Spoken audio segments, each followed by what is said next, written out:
So a little birdie told me that you want to become a collector.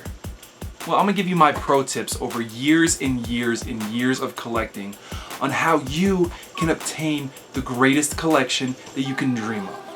So stick with me.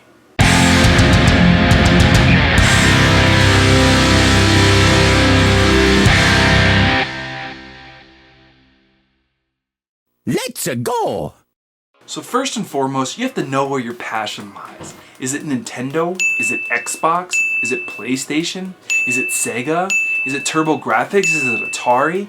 You have to know what you want to collect for first and foremost. That way you have a starting point. Let's go! So next, you need to know your product. You need to do the work and study the values, the rarity, all of it. You need to know all of it. You're not going to learn it all overnight, but in due time, with practice, you will understand it. So I suggest price charting. Price charting is a great tool to use. Some people bash it, but I live by it. It tells you the prices of what they are in today's market.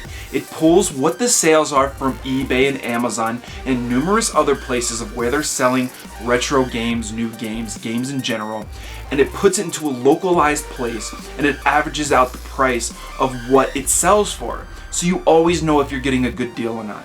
So what I do every day, because prices change every single day, is I always go on my app and I just click on the consoles that I care about, like NES, Super Nintendo, and I just do a simple scroll down the list to see if anything jumps out that has changed. And that way I'm always refreshed. It's kind of like how people read the newspaper. Well, I read price charting. So you always want to keep learning, and you will when you learn new stuff. Let's go! So next you need to know where to look for games. Okay? First and foremost, the best place to find video games for a reasonable price is garage sales. Now you're gonna have to put in the time, you're gonna have to put in the work. You're gonna have to get up early. Normal garage sales open around 7 or 8 in the mornings. Friday, Saturday, and occasionally on Sundays. Now you can find a lot of garage sales by going to Craigslist and other apps, and you can see what is available in your area. Now, don't be discouraged if there's nothing that says video games in there or Nintendo or whatever you're looking for, because a lot of people don't think that that stuff is worth money, and a lot of people don't bring it out to sell it at their garage sales. So look for the garage sales, write them down, go to the garage sales, even if they say baby clothes only or vintage albums or whatever it is. Stop there, ask, do you have video games? And when you ask, always say the exact names of what you're looking for.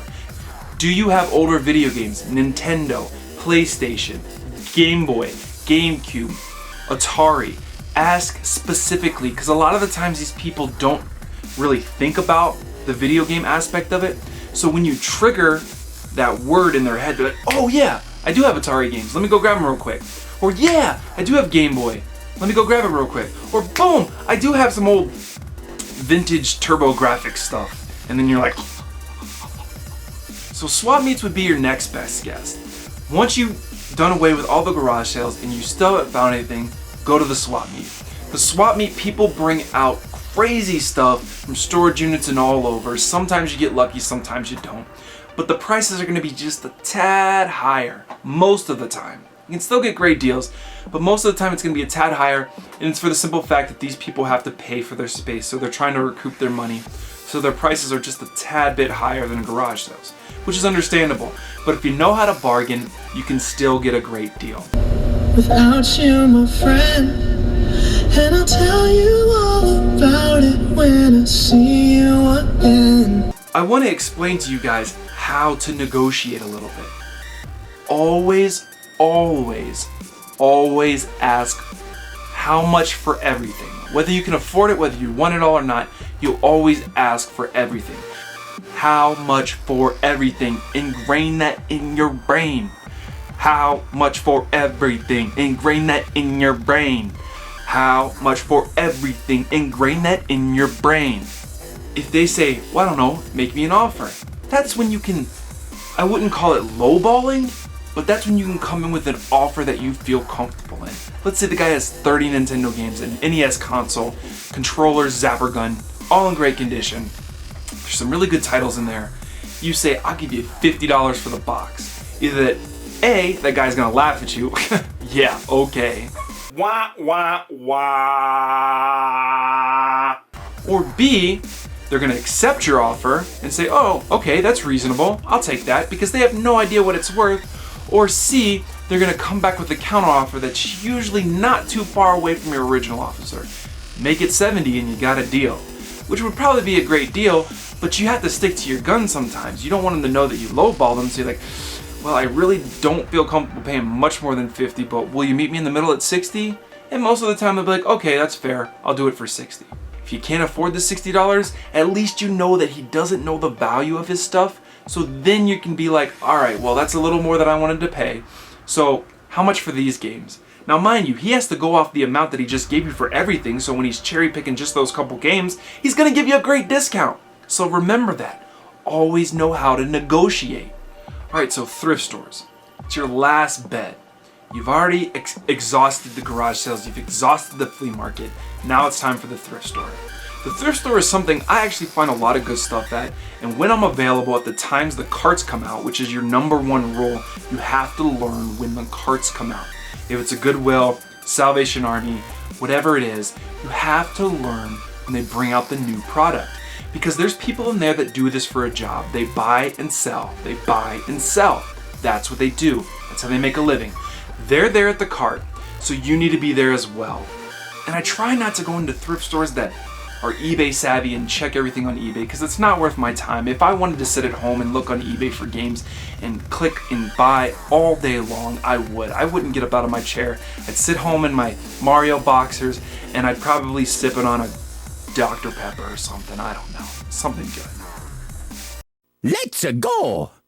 The next tip is on how to fund the collection. How to get mass amounts of games at little to no cost to you. And what you have to do is you have to buy in bulk.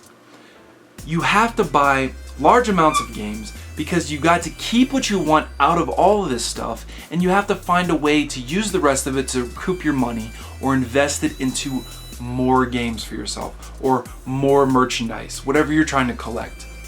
So when you buy in bulk, what I do is I usually give an offer on how much will it cost me to take out all the stuff I want, sell all the stuff I don't want, and kind of break even. That's kind of how I look at it when I give people offers of mine.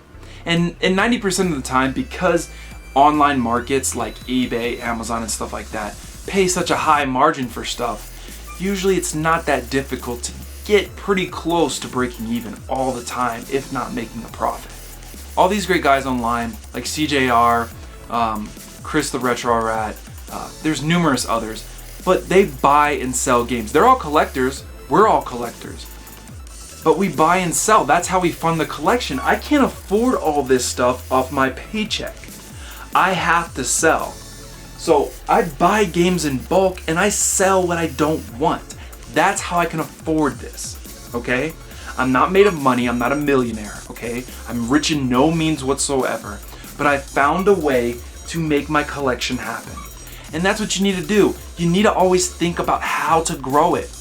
You gotta sell. You have to sell. Don't always buy, sell. Ads on Craigslist, eBay, Amazon, Facebook groups. There's numerous ways to sell your stuff, but always find a way to sell it. And be fair. Do not be a douchebag about it. Don't stick a Super Smash Brothers on your Facebook page selling it for $60. No. Be reasonable about it. If you have a copy, you don't need it. Let's say you picked it up in a lot for $50 with like 50 games and you got it for like $1. Sell it for a reasonable amount, like $30. $30, you'll sell it fast, you'll be able to take that money, reinvest it, flip it, invest it, however you feel necessary, whether you want to buy more games or just make more money. You got to be fair. People will appreciate you and people will give you deals back. I only sell games for the max of what I would pay for it if I was going and buying it myself. Remember that. There's other collectors out there. You help them, they'll help you. Let's go! Collect for what you want, okay? Don't collect everything. I made the mistake in the beginning. I collected for everything. Anything gaming, Odyssey, PlayStation, you name it, I wanted it. I would collect for everything. That is a huge mistake. Huge. Because that means every single time you pick up a lot of stuff, you're putting it in your collection. You're putting it in your collection. You're gonna become broke before you know it. Pick what you want and always, always, always ask how much for everything. Thanks for watching, guys. I hope these pro tips helped you. If you have any questions or you need help on your journeys and your endeavors, please feel free to comment below, and please like the video if you enjoyed this information and you want more, and subscribe. Subscribe. You need to subscribe.